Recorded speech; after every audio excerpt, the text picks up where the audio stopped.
Hi student, let's read the question and question says that what would you draw from the following graphs? What conclusion would you draw from the following graphs?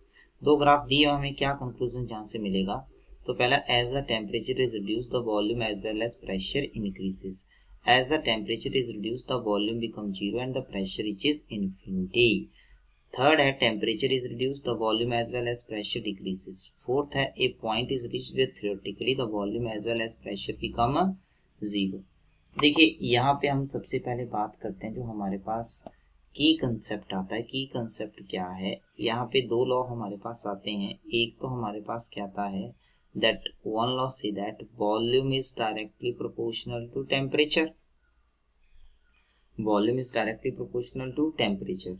And second one जो हमारे पास आता है कि जो pressure है pressure is directly proportional to temperature.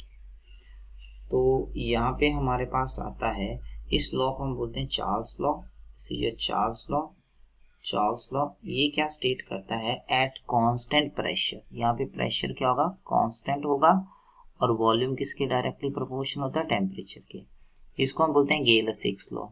गेल-सिक्स law क्या बोलता है आपके पास ये स्टेट करता है कि हमारे पास क्या होगा pressure is directly proportional to temperature at constant volume. तो यहाँ पे वॉल्यूम क्या होगा आपके पास कांस्टेंट होगा। देखिए क्या दिया हो यहाँ पे, ये पहला लॉ हम यहाँ पे कंसीडर करते हैं। ये आपके पास क्या टेम्परेचर और प्रेशर के बीच में, यहाँ पे देखिए ये लॉ क्या स्टेट कर रहा है, अगर मैं टेम्परेचर को डिक्रीज कर रहा हूँ तो एक पॉइंट ऐसे आ रहा है यहाँ पे टेम्परेचर क्या हो रहा है, टेम्परेचर जो है वो टेम्परेचर जीरो हो रहा है तो प्रेशर भी क्या बन गया जीरो, और अगर टेम्परेचर कम हो रहा है तो प्रेशर भी कम हो रहा है। ये लॉ क्या करा, देखिए यहाँ पे टेम्परेचर कम हो रहा है तो प्रेशर, तो टेम्परेचर डिक्रीजेस प्रेशर भी आपके पास क्या करेगा, ये भी आपके पास डिक्रीज करेगा। तो अगर टेम्परेचर डिक्रीज करता है तो प्रेशर भी आपके पास क्या करता है डिक्रीज करता है, ठीक है।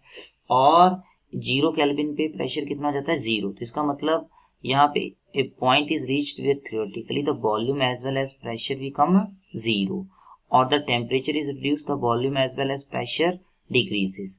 तो ये सी और डी ऑप्शन, क्योंकि यहाँ पे देखिए अगर हम यहाँ पे टेम्परेचर कम कर रहे हैं तो हमारे पास क्या हो रहा है, यहाँ पे वॉल्यूम कितना हो गया, वॉल्यूम जीरो हो गया, यहाँ पे प्रेशर कितना हो गया जीरो हो गया।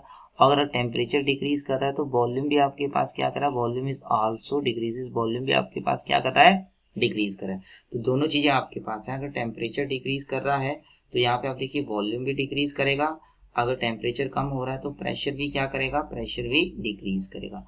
तो सी और डी वो स्टेटमेंट जो है वो आपके पास ट्रू है। I hope this will clarify it out. Thank you.